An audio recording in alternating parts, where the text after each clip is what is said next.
नमस्कार दोस्तों। कथा कहानी चैनल आज आपके लिए लाया है एक नई कहानी, अटल नियति। एक गांव में एक बहुत ही ज्ञानी पंडित था। एक दिन वह अपने बचपन के मित्र, जो कि गूंगा और अपाहिज था, उससे मिलने दूसरे गांव जा रहा था। उसके मित्र का गांव बहुत ही दूर था और रास्ते में कई छोटे छोटे गांव पड़ते थे। रास्ते में चलते चलते पंडित जी को एक अनजान आदमी मिला। कुछ ही देर में दोनों घुल मिल गए और बातें करते करते अपने मंजिल की तरफ बढ़ने लगे। रास्ते में जब पंडित जी ने उस आदमी से उसका नाम पूछा तो उसने उसका नाम महाकाल बताया। हालांकि नाम सुन के पंडित जी को थोड़ा अजीब लगा, पर उन्होंने इस विषय में ज़्यादा पूछताछ नहीं की। कुछ देर चलने के बाद पहला गांव आया। तभी महाकाल ने उस पंडित जी से कहा, आप आगे चलिए, मैं आता हूँ, मुझे इस गांव में ज़रा काम है। और इतना सुनकर पंडित जी आगे चल दिए। कुछ देर बाद गांव की खबर पंडित जी को लगी कि एक व्यक्ति की गांव में मृत्यु हो गई। इतने में महाकाल वापस आ गया था। फिर चलते चलते आगे एक और गांव के बाहर रोकने की कुछ व्यवस्था उन्हें दिखाई दी। क्योंकि पंडित जी के मित्र का गांव अभी दूर था और रात काफ़ी हो गई थी, इसलिए उन्होंने कहा कि चलते चलते हम काफ़ी थक गए हैं, क्यों ना हम यहाँ आराम कर लें और कल सुबह आगे निकल जाएं।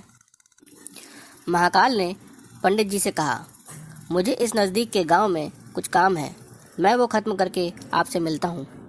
इतना कहकर वो वहाँ से चला गया।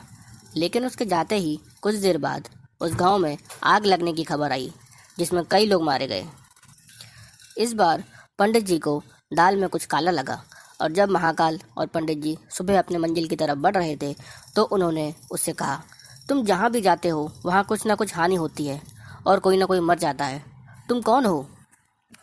तो महाकाल ने अपना असली परिचय देते हुए कहा, पंडित जी, मैं असल में यमदूत हूँ और यमराज की आज्ञा से उन लोगों के प्राण हरता हूँ जिनकी आयु समाप्त हो गई है।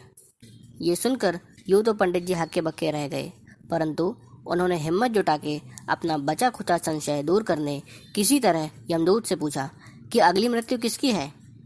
इस तरह यमदूत ने बताया कि अगली मृत्यु आपके मित्र की है, जिसका कारण आप स्वयं बनेंगे।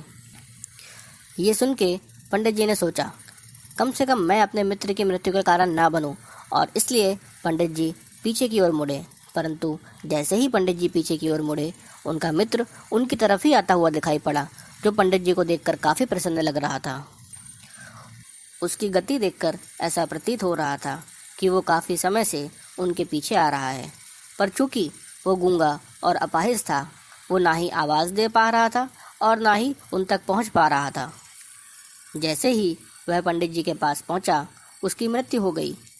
पंडित जी हक्का बक्का रह गए और यमदूत ने उनसे कहा, आपका मित्र पिछले काफ़ी समय से आपके पीछे ही आ रहा था, लेकिन अपाहिज और गूंगा होने के कारण वो आप तक नहीं पहुंच पा रहा था।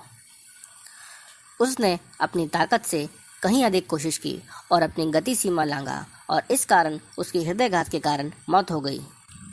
यमदूत ने उन्हें बताया कि आप तो ज्ञानी हैं और आप समझ सकते हैं कि मृत्यु पर किसी का वश नहीं चलता, और नियति ने जितना समय हमारे लिए निर्धारित किया है उतना समय ही मनुष्य का जीवन है। हम चाहे जितनी भी सावधानी बरत लें, लेकिन हर घटना और उसकी प्रणाली तय है, जिसे हम इधर उधर नहीं कर सकते।